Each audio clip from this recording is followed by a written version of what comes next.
नमस्कार, India news Haryana देख रहे हैं आप। आपके साथ मैं हूं सुरभि तिवारी।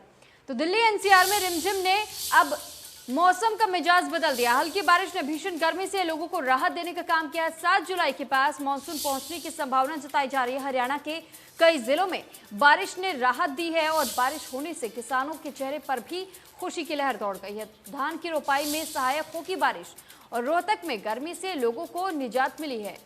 देखिए किस तरीके से हल्की सी बारिश की वजह से लोग गर्मी से राहत महसूस कर रहे हैं और साथ ही साथ जिस तरीके से दिल्ली एनसीआर में रिमझिम बरसात हुई है, तो ऐसे में जो किसान है वो किसान भी बेहद खुश नजर आ रहे हैं। उनके चेहरे पर भी खुशी की लहर दौड़ी है क्योंकि हरियाणा के भी कई ऐसे क्षेत्र बताए जा रहे हैं जहां पर बूंदाबांदी देखने को मिली और ऐसे में किसानों का ये खुशी इस वजह से भी बताया जा रहा है क्योंकि किसानों का कहना है कि जो धान की रोपाई की गई है उसमें इस बरसात की वजह से उन्हें सहायता मिलेगी। तो बड़ी जानकारी आपको दे रहे हैं कि दिल्ली एनसीआर में जो बूंदाबांदी देखने को मिली है, यानी कि हल्की बरसात की वजह से मौसम का मिजाज बदल गया और हल्की बारिश की वजह से भीषण गर्मी से लोगों को राहत पहुंची है। 7 जुलाई के पास मानसून पहुंचने की संभावना जताई जा रही है। तो हरियाणा के कई जिलों में बारिश ने राहत दे दी है और वहीं बारिश होने से किसानों के चेहरे भी खिल उठे हैं क्योंकि उनके लिए खुशी की खबर इस वजह से भी मानी जा रही है क्योंकि धान की रोपाई किसानों की तरफ से की गई है और ऐसे में सहायक ये बारिश साबित होगी उन किसानों के लिए जिन्होंने धान की रोपाई की है। तो हल्की बारिश ने पूरे मौसम का मिजाज बदल गया है और लंबे समय से लोग गर्मी से बेहद परेशान नजर आ रहे थे। जब बीते देर शाम से बरसात की शुरुआत हुई और हल्की बारिश की वजह से भीषण गर्मी जो लोग झेल रहे थे उससे सबको राहत मिल गई है। और इस बीच एक बड़ी खबर सामने आ रही है। बड़ी खबर से आपको रूबरू करवा देते तो मुख्यमंत्री मनोहर लाल का करनाल का दौरा आज का बताया जा रहा है और दोपहर 1 बजे पहुंचेंगे सीएम मनोहर लाल। तो किसान आंदोलन पर किया जा सकता है विचार, कई विकास परियोजनाओं पर भी कर सकते हैं चर्चा, पार्टी से जुड़े अहम मुद्दों पर भी मंथन किया जा सकता है। तो आज दोपहर में किसान आंदोलन पर चर्चा किया जा सकता है, विचार विमर्श हो सकता है क्योंकि मनोहर लाल आज कई मुद्दों को इस बैठक में उठा सकते हैं। तो मुख्यमंत्री मनोहर लाल का करनाल का दौरा आज का बताया जा रहा है। यहाँ पर दोपहर 1 बजे सीएम पहुंचेंगे और उसके बाद से कई अधिकारियों से मुलाकात करेंगे। साथ ही साथ किसान आंदोलन का जिक्र हो सकता है आज के दिन में क्योंकि लंबे समय से जिस तरीके से किसानों का आंदोलन चल रहा है और अब उग्र होता हुआ भी आंदोलन नजर आ रहा है क्योंकि लगातार किसानों की तरफ से भी चेतावनी जाहिर की जा रही है। तो ऐसे में ये बेहद अहम माना जा रहा है दौरा करनाल का मनोहर लाल का और ऐसे में मुख्यमंत्री मनोहर लाल आज ही करनाल दौरे पर रहने वाले हैं और दोपहर 1 बजे के करीब वक्त बताया जा रहा है जब वो पहुंचेंगे करनाल। तो किसान आंदोलन पर विचार विमर्श आज किया जा सकता है।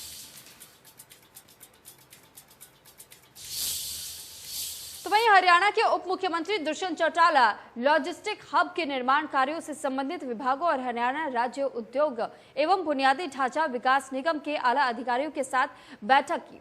हब की तैयारियों को लेकर के समीक्षा की गई और उन्होंने सभी विभाग के प्रस्तावित निर्माण कार्य का नक्शे के जरिए निरीक्षण किया और अधिकारियों को टाइमलाइन देते हुए तय समय में सभी औपचारिकताएं पूरी करने के लिए कहा है और कार्य शुरू करने के निर्देश जारी किए।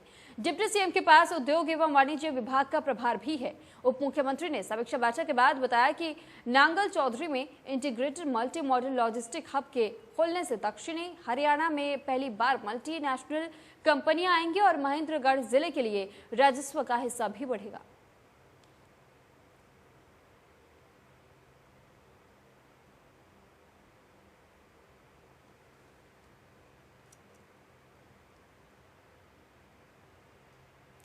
तो आगे बढ़ते हुए एक और बड़ी खबर से आपको रूबरू करवा देते हैं। देश में कोरोना की दूसरी लहर पर अब लगाम लगता हुआ नजर आ रहा है क्योंकि 24 घंटे में अब कुल केवल 43,640 नए केस पाए गए हैं। एक दिन में 722 कोरोना मरीजों की जान गई है।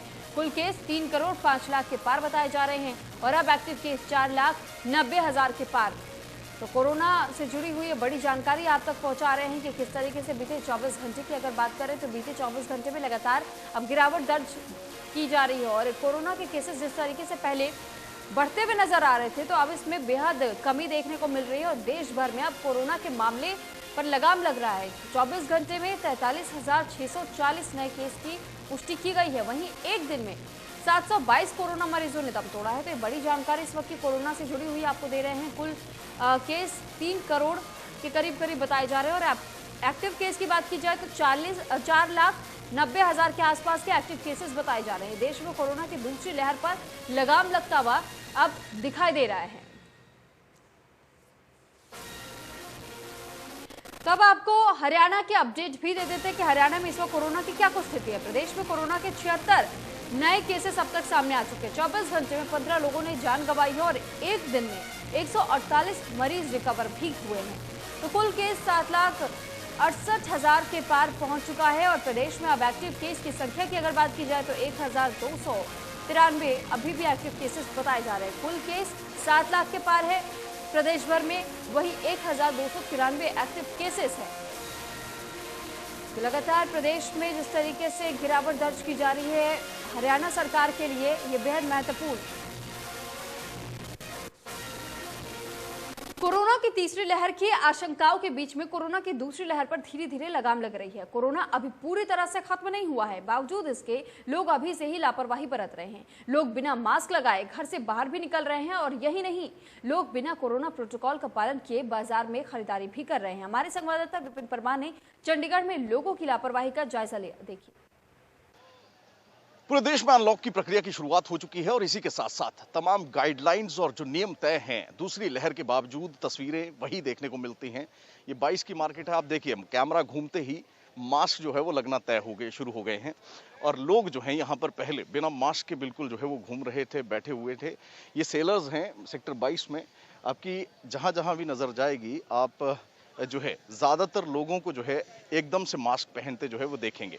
आप देखिए बिल्कुल दूसरी तरफ वो ऑटो वाला अब मास्क लगा रहा है। इस तरफ की तस्वीरें आप देख लीजिए, ये कुछ लोग हैं जो कि सामान बेचते हैं और ऐसी परिस्थितियों में जब कोरोना का जो कहर है वो दूसरी लहर में जिस तरह से देखा है देश ने, उस हिसाब से अगर बात करें तो अभी भी लोग जो है वो नियमों की पालना नहीं कर रहे। दूसरी तरफ की तस्वीरें भी आप देख लीजिए, ये रेडी फड़ी मार्केट है, कैमरा घूमते ही मास्क जो है वो लगना शुरू हो जाते हैं। ऐसी परिस्थितियों में लगातार अपील तमाम प्रशासनिक अमलों की ओर से, सरकारों की ओर से ये की जाती रही है कि आप नियमों की पालना करें ताकि खतरे से बच सकें।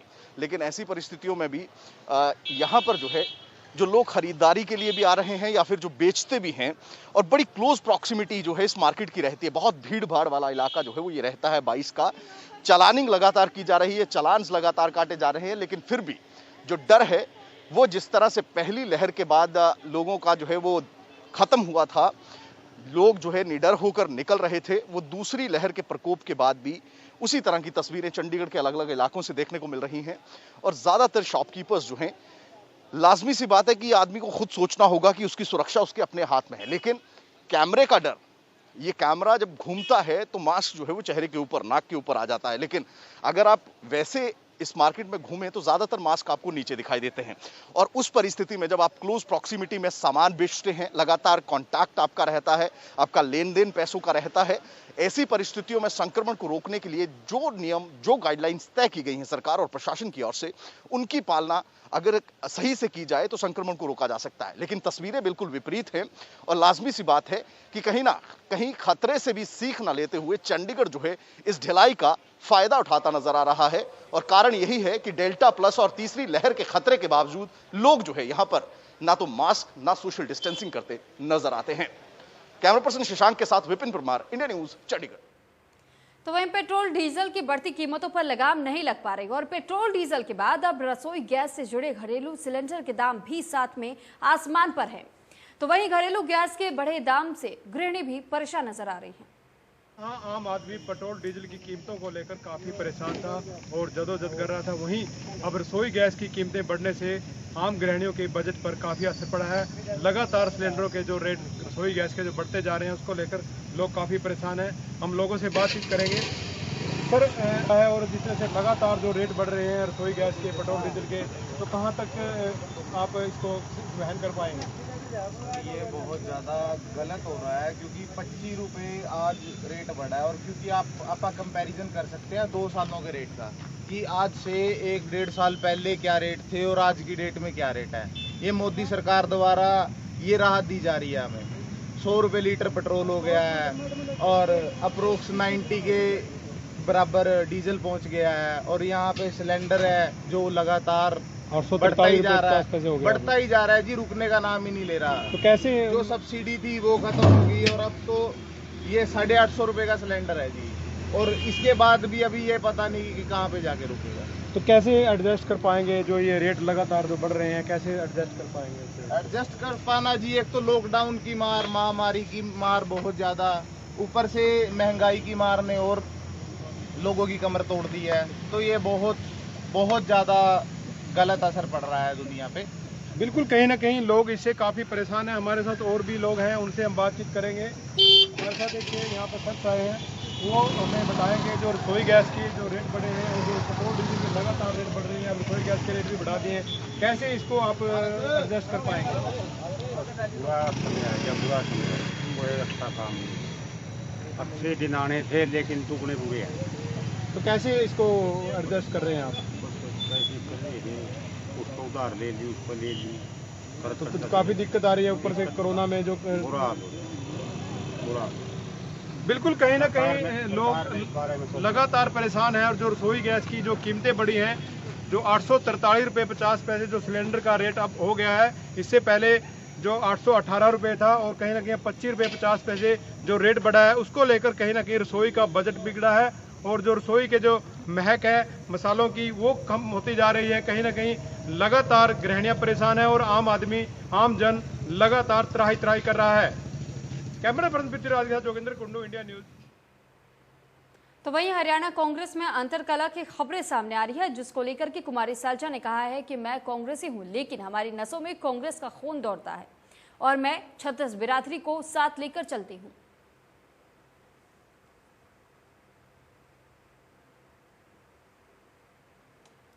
तो वहीं कांग्रेस की कलह पर अनिल विज ने कहा है कि कांग्रेस में बड़े स्तर पर धड़ेबाजी है और नेता एक दूसरे बॉयकॉट करते हैं।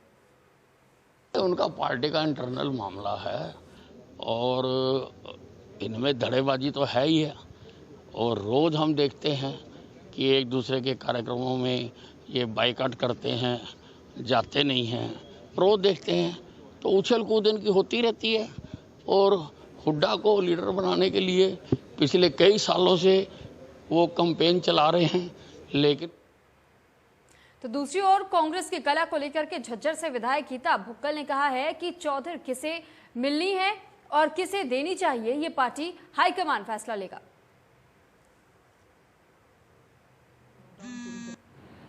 देखिए, कल दिल्ली में एआईसीसी में आदरणीय विवेक बंसल जी से विधायकों की जो है एक बैठक हुई। पहले भी वो इंडिविजुअली विधायकों से मिले हैं, और क्योंकि वो हमारे हरियाणा प्रदेश के प्रभारी हैं, उनसे मिलना जो एक बहुत रेगुलर मीटिंग हमारी रहती है।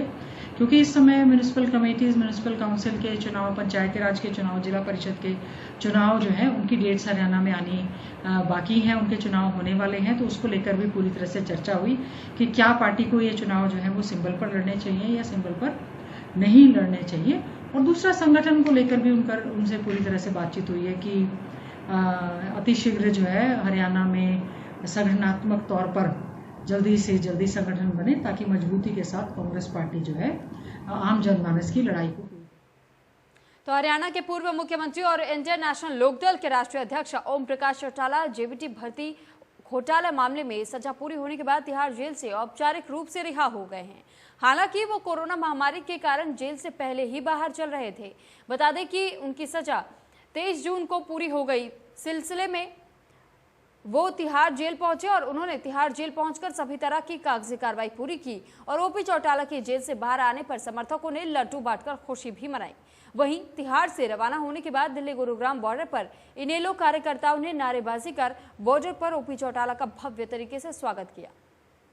तो ये 5 तस्वीरें भी आपको उस दौरान की दिखा रहे जब ओपी चौटाला अपनी सजा काट करके, यानी पूरी तरीके से उनकी सजा जो पूरी हो गई है और औपचारिकताओं को पूरा करके जब वो अपने घर लौटे तो किस प्रकार का नजारा देखने को मिला, ये 5 तस्वीरें आपके सामने।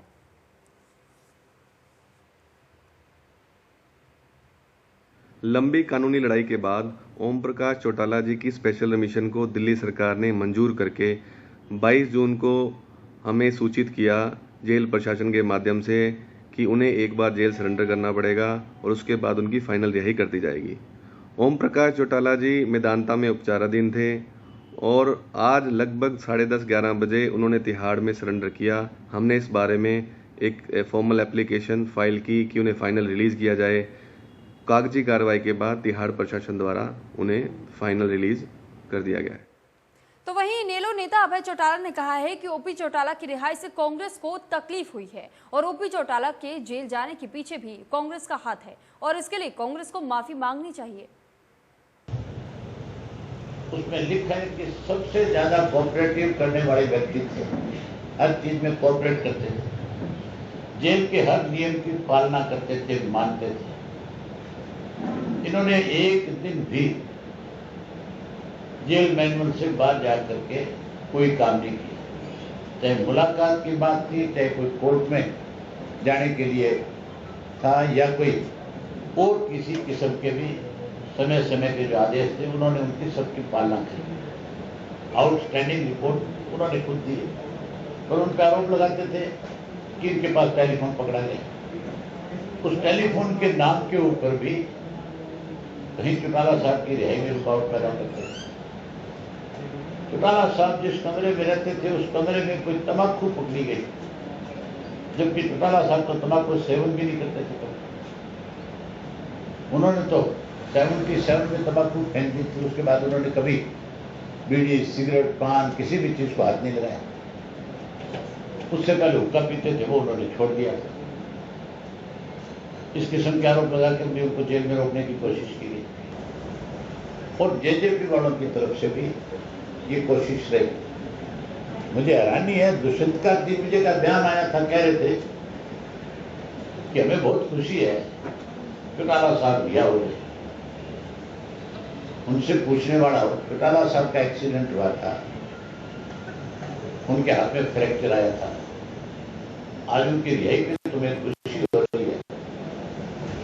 उस दिन जिस दिन उनका एक्सीडेंट हुआ उस दिन तुम्हें तकलीफ नहीं हुई? अगर तकलीफ हुई, अगर कोई रिश्ता था, तो फिर तुम उनसे टेलीफोन पे क्यों नहीं संपर्क किया? क्यों नहीं चौटाला साहब से हॉस्पिटल मिलने गए? क्यों नहीं उनके स्वास्थ्य की जाकर के जानकारी मांगी?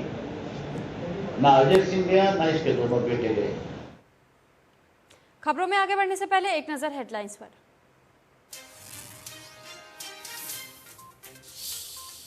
देश में लगातार कमजोर पड़ रही कोरोना की दूसरी लहर, 24 घंटे में 45,640 नए केस दर्ज, 722 मरीजों ने गंवाई जान, एक्टिव केस 4,90,000 के पार। हरियाणा में 76 मरीजों की पुष्टि, 15 लोगों की मौत।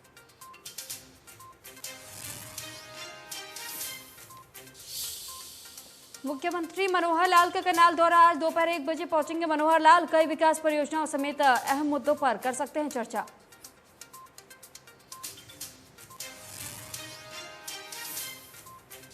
आखिरी चरण में है संगठन नियुक्ति की प्रक्रिया, नेतृत्व परिवर्तन की चर्चाओं पर कुमारी सैलजा ने लगाए विराम। कहा, विधायकों का प्रभारी से मिलना अनुशासनहीनता नहीं, सिंबल पर पंचायत चुनाव लड़ने की तैयारी।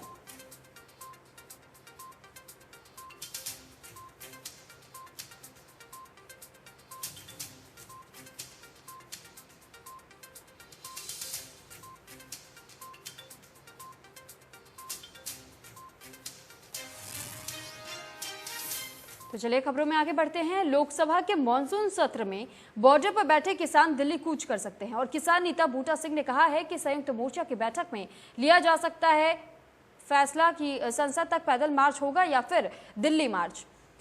तो उन्होंने कहा है कि 6 जुलाई को किसान पंजाब के सीएम कैप्टन अमरिंदर सिंह के निवास स्थान का घेराव करेंगे, क्योंकि पंजाब में बिजली की सप्लाई कम हो रही है। और किसान नेता ने कहा है कि विपक्षी दलों पर निगाह रखने का फैसला किसानों ने किया है और मॉनसून सत्र में जो पार्टी किसानों के हित का समर्थन नहीं करेगी उसका किसान विरोध करेंगे। तो कल 32 संगठनों की पंजाब की बैठक हुई, जिसमें फैसला किया कि जो बिजली 8 घंटे पैडी सीजन को देते थे वो कम आती है 5 घंटे 5.5 घंटे। उसके लिए फैसला किया बत्ती जथेबंदियों ने कि 6 जुलाई को मोती महल का घेराव करेंगे।